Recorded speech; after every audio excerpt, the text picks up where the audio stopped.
Maja John Madden in my camper van about 4:30 in the morning on the 8th. What's this, Friday, I guess? I think it's Friday. Maybe it's Thursday, I'm not positive. It's early in the morning, you know? So, I have very limited memory left in my phone here. I have 3,200 videos in my phone. I'm always running out of memory. So I'm not even going to devote a video to what was just my third visit from police in 3 nights in Orizaba, and they've all been harmless.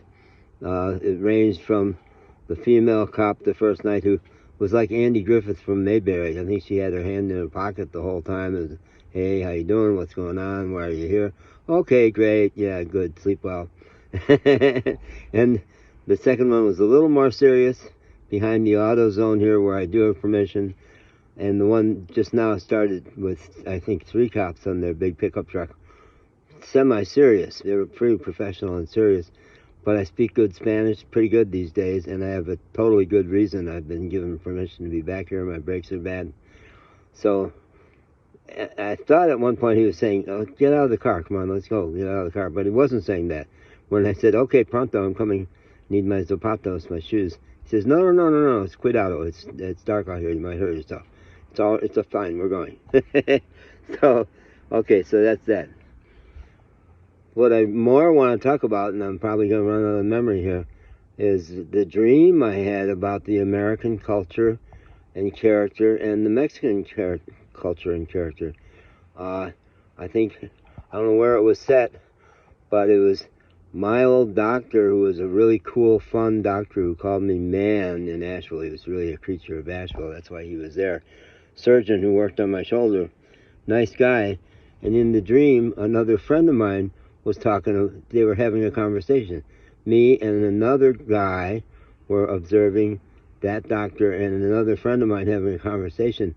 And I was saying to that second guy, isn't he a great guy, that Dave? What a man. He's saying, yeah, he's so cool. And he's getting me tickets for this concert. We're going to go to this concert together. He was a patient of his. Yeah, we're going to go to this concert together. So that ended, and I looked at my friend, acquaintance maybe from Asheville, who's looking skeptical. I said, there's something you didn't like about all that. And he says, well, for starters, that stupid musician, why would you waste your time going to see that bum? And he starts to say something else about the interaction they didn't like too much. And I interrupted and said, you are so North American and so middle class. What is it? You know how likely it is that I would ever experience a conversation like this with a working class Mexican? No, they would not go there. It doesn't even occur to them to judge anybody else. They just won't go there. And when I've asked them, hey, I honestly want to know what's going on with that person because I can't figure her out. And he says, well, my life is hard, man. I've got my hands full running my life.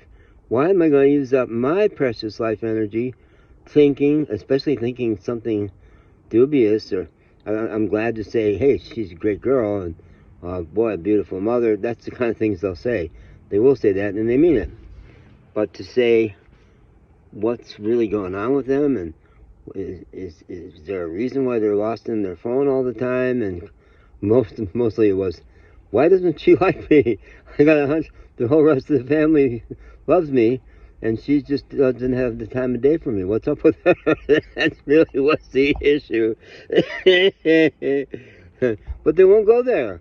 No, it's like a religion. They know they like making money in the U.S. They know they love living in Mexico. Some of them say, I'd rather go back because I'd have money and I could send money to my family, and it's breaking my heart and I have to be able to provide better for my family. That kind of stuff, yeah.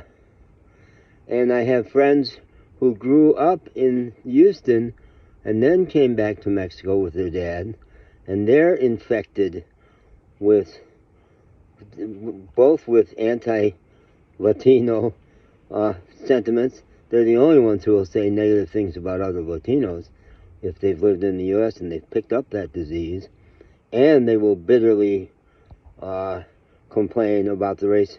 It's like they hate what was done to them, the way they received anti-Mexican prejudice in Texas, and they've been infected with it, and they aim it at their own people. They think they don't work hard and they'll cheat you, and yeah. So I ended up saying to that friend, I'm sorry, but it's pathetic. You sitting there using up your precious life energy to say you don't like the music? Why does he even enjoy that music? Do you realize how sick that is? And you got the sickness, honestly. You grew up in the U.S. and you're middle class. It's the disease of the American middle class, absolutely. But it's toxic. Oh my God. And it's only because I've got some of it that I'm investing my energy in saying what's wrong with you for doing that.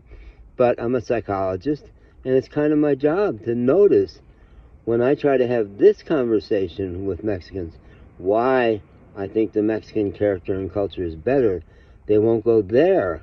The whole idea of comparing one person to another person, no, they know they like Mexico better.